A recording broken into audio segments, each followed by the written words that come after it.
Hi, I'm Garrett, and this is my wife Lauren. We just completed the Everest Base Camp trek, which was an adventure of a lifetime. We made it to base camp. It feels good.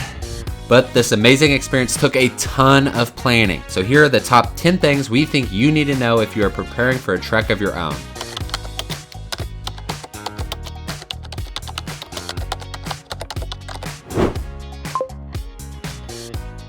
We did our trek in early March, so it was right before peak season, which starts in April and May, and that's also in November. So it was a little bit colder. It was on the tail end of winter, but it was right before a lot of people. So the tea houses were not as packed, so you really got to communicate with a lot of people, which we liked. But coming down, a lot of people, you could see it was starting to get busier. People starting to climb. So and a lot of mules. Yeah. And a lot of mules. I think April, the weather gets a little bit warmer, but I think we lucked out. It wasn't too cold as compared to December, January, and February. So we recommend March.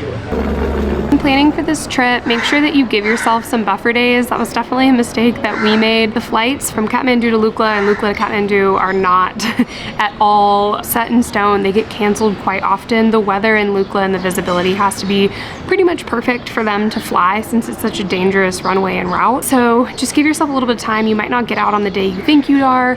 We ended up having to get a helicopter to keep our itinerary, which was a really cool experience. I've never flown in a helicopter before, but it did cost us like $800 that we weren't planning on in order to be able to do it. So avoid that. Give yourself like a couple extra days. If the itinerary says 14 days, maybe give yourself 16 days in Kathmandu. You know, consider that when you're getting your visa. We also made the mistake of getting a 15-day visa instead of a 30-day visa. So we were like very strict, like we had to get out of the country in under 15 days or we were gonna get fined. So just kind of take those things into consideration when you're planning and getting your visa, and we'll leave the link to the visas down in the description below. So to combat altitude sickness, you're gonna be wanting to drink a lot of water. I drank probably between 3 and 5 liters of water every single day. I'm a larger person, so you know everyone probably drinks a little bit less than that. We bought water purification tablets. Water gets quite expensive the higher up you go, because think about it, a person either has to carry the water up there or an animal has to carry the water up there. So at the start of the trek in Lukla, water was about 100 Nepalese rupees, and once you got towards the top, 1 liter of water was about 500 or more Nepalese rupees. So we saved a lot of money purifying water into our camelbacks, which came very handy.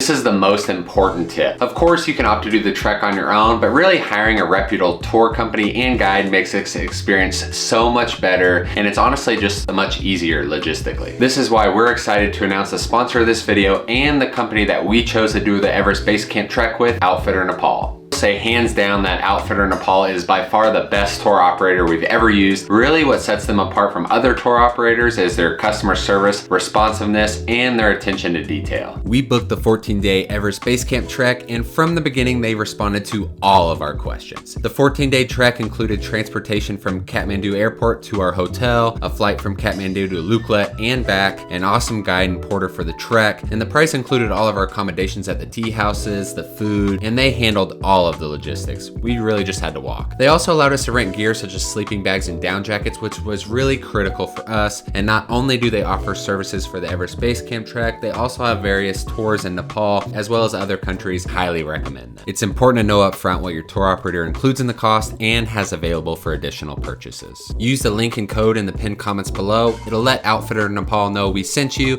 as well as help us continue to make these videos. Our tour covered 3 meals a day, but if you're a hungry boy like me, especially when hiking, then you're going to pay extra for extra meals. To limit this, dal bhat is unlimited when you order it. It's a famous Nepalese dish with rice, curried potatoes, and lentil soup and some greens, and once you start running out, they will bring you some more. We recommend you be a vegetarian for the hike unless you have an iron stomach, because remember, everything comes up on a yak and they don't have refrigeration. We did eat eggs all the way up and we handled those fine. Definitely bring snacks. I'm hungry all the time. You eat so much food, but it feels like it's like gone in 10 minutes. Oh, right? Yeah. And we did have to pay for any beverages separately. We stayed at some incredible tea houses thanks to Outfitter Nepal, but they aren't all created equal. Tea houses don't have heat. So the name of the game is to basically do as much stuff from inside your sleeping bag as humanly possible. Try to keep everything like within arm's reach so that when I wake up in the morning I can like start doing things like still in the warmth of my sleeping bag, because you delay getting out of this as long as possible. But they do have a community fire that is nice to sit by to stay warm. And we had a private room for the entire trip, which was amazing. The tea houses had a mix of community bathroom and private bathrooms, and honestly the only downside to the community bathroom is the fact that going in the middle of the night was rough due to how cold it was. The daily struggle to get out of your warm sleeping bag to go brush your teeth. Same thing in the morning to go hiking. It's cold in here, but it's warm in here. I think the oxygen's leaving your brain. We recommend asking your tour operator what the tea houses are like for your tour. We know you are probably wondering why we aren't talking about any gear in this video, and that is because we have an entirely separate video dedicated to everything you'll need and want to pack for this adventure. Check out that link here. Question that we really had when we were booking the Everest Base Camp trek is, can you shower on the trail? And it's a little bit complicated. The answer is yes. So we showered only in Namche Bazaar. It was about 500 Nepalese rupees at our tea house. I'm sure it varies for other tea houses, but the higher you go, they claim they have hot showers, but I've heard the showers aren't actually hot and it gets quite expensive, and our guide said it's really not worth it. So we showered in Namche Bazaar, and then in between that we used, you know, just kind of like wet wipes to wipe down, and that actually did a pretty good job. You might want to bring some lotion or cream. I think I wore the same clothes for so long, walking so many miles, I got a rash. So showering also takes a little bit more consideration if you have long hair like I do. So I really had to make sure that I would be back by like 1 o'clock, 2 o'clock, really had to be the cutoff for a shower, because you need time for your hair to air dry. There's obviously really no blow dryers up there. But for the most part, just make sure you have a quick dry towel. Don't bring like a beach towel or like a bath towel.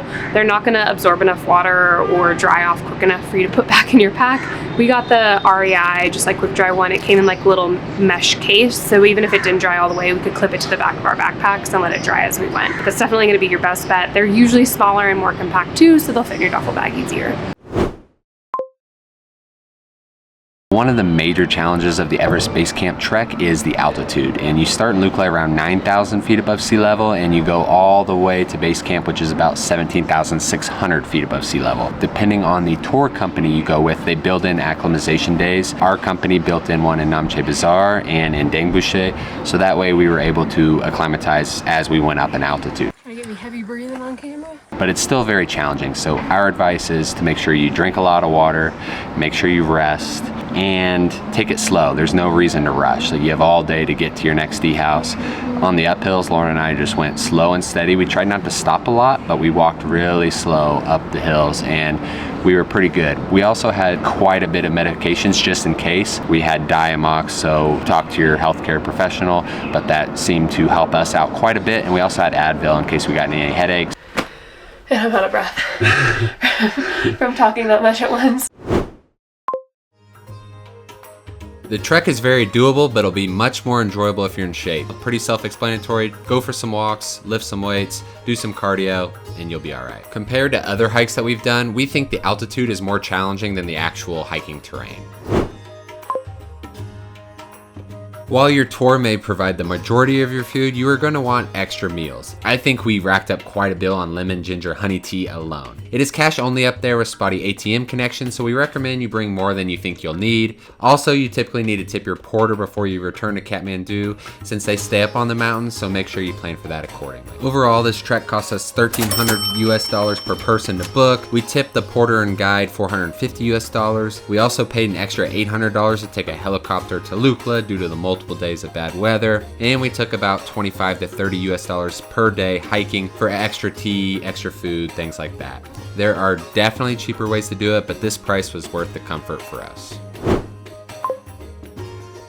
At the start of your trek, you'll probably have cell connectivity in Namche Bazaar and Lukla. I'm texting my mom, letting her know that we're alive. But past that, there's some spots where you have it, but it really kind of disappears. And you can purchase Wi-Fi at pretty much all the tea houses. It does get quite expensive. I think it gets up to over 1,000 Nepalese rupees, and it's not really quick or reliable. So we just recommend you enjoy the great outdoors, but you finish hiking most days between 1 and 4 p.m. So you have a lot of downtime. We just enjoyed talking to our hiking buddies at the tea houses. You meet a lot of great people from all around the world.